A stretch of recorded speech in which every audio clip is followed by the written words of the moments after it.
सभी को राधे राधे। दीपावली पूजन की इस पर मैं चर्चा करने वाला हूँ कि दीपावली पर हम कैसे पूजन करेंगे। उस पर तो मैं विस्तार से लक्ष्मी नारायण कथा में कह चुका हूँ, फिर भी कहूँगा। अमावस्या के दिन हम इस बार दीपावली जो मनाएंगे वो है 12 नवंबर की।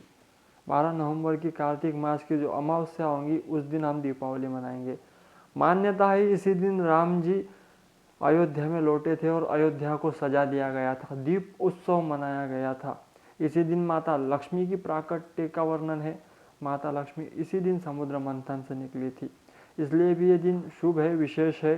ज़्यादा से ज़्यादा दीप लगाए अवश्य ही। मैंने कहा है कि 21 दीप आप अवश्य लगाए, उससे ज़्यादा लगा पाओ तो बहुत ही बेहतर है। लक्ष्मी नारायण जी और गणेश जी का पूजन आप अवश्य करें, क्योंकि बुद्धि के देवता है गणेश जी। लक्ष्मी मैया आए लेकिन बुद्धि के साथ आए, वरना जुए में हार कर बैठ जाओगे। इसलिए गणेश जी का भी पूजन इस दिन होता है। आपको दीप लगाने हैं, दीप लगाने से कर्ज मुक्ति आपकी हो जाएंगी। आप जो कर्ज लेकर लोन लेकर बैठे हो, जो फिट नहीं रहा वो फिटना प्रारंभ हो जाएगा। इसलिए दीप अवश्य करें। हाँ, भाई लोग बड़ा आलस करते, पत्नी से कहते लगा ले। कर्ज आपने ले रखा है तो दीप भी आप ही दान करो, आप ही लगाओ दीप। दीप कहाँ कहाँ लगाने है वो सुन लो। पूजा घर में एक दीप लगाए, जहाँ आप पूजा कर रहे हो वहाँ, घर के द्वार पर, तुलसी के पास, पीपल के पेड़ के नीचे भी लगाने की मान्यता है। देवालय में जहाँ आप कचरा फेंकते हो वहाँ, तुलसी के पास तो मैंने कह दिया। बाथरूम में आपके दीप लगाना है, जहाँ अंधेरा रहता हो विशेष तौर पर वहाँ आपको दीपदान करने हैं कहने के बाद।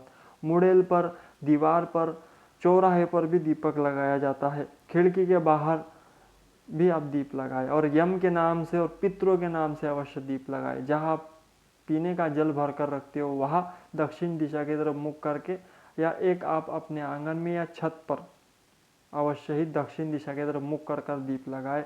यम के नाम से दीप लगाया अवश्य ही। इससे यम की यातनाओं से तो आपको छुटकारा मिलेगा, आपके पितृ भी मुक्त होंगे और आप पर कृपा भी होंगी माता लक्ष्मी की। ये 3-4 पैकेज एक साथ होते हैं, इसलिए दीपदान, ये दीपावली इसीलिए महत्वपूर्ण है। भोग में क्या लगा है माता को सुन लो ध्यान से।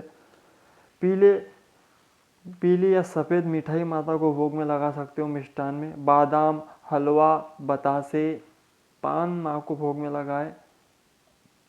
केवड़े का फूल माता को अर्पित किया जाता है। फूलों में बताओ तो गेहूँ आदि आप अर्पित कर सकते हो। ये माता को विशेष प्रिय है। जो भाव से चढ़ा दोगे वैसे तो वही प्रिय है, लेकिन ये विशेष प्रिय है कि भोग में आप मखाने भी लगा सकते हो। मखाने भी अर्पित किए जाते हैं। पूजन में तो आप मंत्र जपना चाहे पूजन में तो जप सकते हो। ओम श्रीम श्रीये नमः, ओम श्रीम श्रीये नमः, ये मंत्र आप बोल सकते हो। विशेष तौर पर मेरे गुरु द्वारा बताया गया एक उपाय है। यदि पीपल के पत्ते पर आप कुमकुम लगाकर हनुमान जी को भोग लगाए तो इससे भी आपकी मनोकामना पूर्ण होंगी, ऐसा वर्णन है। तो ये सुबह में आप भी उपाय कर सकते हो। पीपल के पत्ता ले, उस पर लड्डू भोग लगाए, पहले कुमकुम लगा, उसके ऊपर लड्डू भोग लगाकर आप लगा सकते हो। इससे भी आपकी इच्छाएं पूर्ण होंगी, आपके घर में धन रुकना प्रारंभ होगा, ऐसी मान्यता है। मेरे गुरु द्वारा बताया हुआ उपाय है। विशेष तौर पर 11 कौड़ियाँ ले, 5 गोमती चक्र ले, इन्हें पूजन में माता लक्ष्मी के चरणों में अर्पित करें। इनका भी पूजन करें दीपावली वाले रात्रि में। जिनके यहाँ नहीं है विशेष तौर पर वो ध्यान रखें। ये 5 और 11 कौड़ियाँ और 5 गोमती चक्र लेकर आए। चक्र मेरे मुंह में अटक रहा है फिलहाल। पूजन में अर्पित करें। और पूजन जब गोवर्धन पूजा के बाद, मैं पहले भी कहता आया हूँ, गोवर्धन पूजा के बाद जब आप अपनी पूजा को समेटो, उसमें वो गोमती चक्र और वो कौड़ियाँ 11, उसे लाल वस्त्र में लपेटकर जहाँ आप धन रखते हो, जहाँ आपके पैसे का लेन देन का व्यापार है, उस जगह पर रख दे। आपके जीवन में लक्ष्मी माता की कृपा बनी रहेंगी। वर्ष भर आपको धन की आपत्तियों का सामना नहीं करना पड़ेगा। जो चढ़ उतार होते हैं वो नहीं होंगे, कहीं ना कहीं से आपके बंदोबस्त होते रहेंगे। माता की कृपा बनी रहेंगी वर्ष भर। तो अवश्य ये कार्य करें। 1 वर्ष के बाद उन्हें पुनः निकाल कर पूजन में यूज़ करें, ये बात अलग है, लेकिन ऐसा आपको दीपावली के इस पूजन में अवश्य करना है, ताकि आप पर कृपा बनी रहे। मैं नहीं चाहता कि आपके जीवन में लक्ष्मी का अभाव आए, इसलिए इतने वीडियोस और इतने प्रयत्न में कर रहा हूँ। तो आप भी इसका फॉलो करें और जीवन में लाभ ले। पूजन का मुहूर्त सुन ले। पूजन का मुहूर्त होगा शाम 5:44 से 7:40 तक का शुभ मुहूर्त बताया गया है।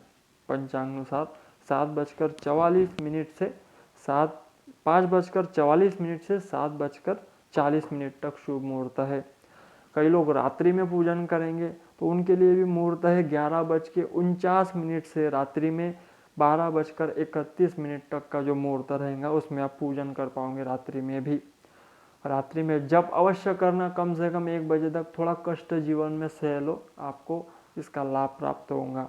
आप अपने गुरु मंत्रों को जपे, लक्ष्मी मंत्र जो मैंने बताया है वो जपे, अवश्य ही जपे। 11 माला तो उस लक्ष्मी मंत्र की अवश्य करना और गुरु मंत्र की 16 माला करना।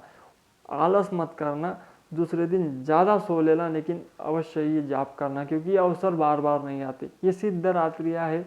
इन रात्रियों में किया हुआ भजन, पूजन, यजन आपको करोड़ों गुना फल प्रदान करता है, इसलिए ये रात्रियाँ शुभ है। तो मैं तो धनतेरस से ही बताते आया हूँ, लेकिन फिर भी जो नहीं कर पाए हो अवश्य ही दीपावली की रात्रि में जागरण करें और जप करें।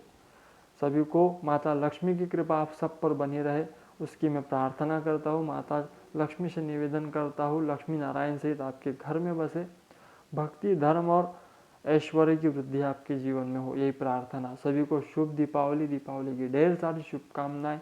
राधे राधे।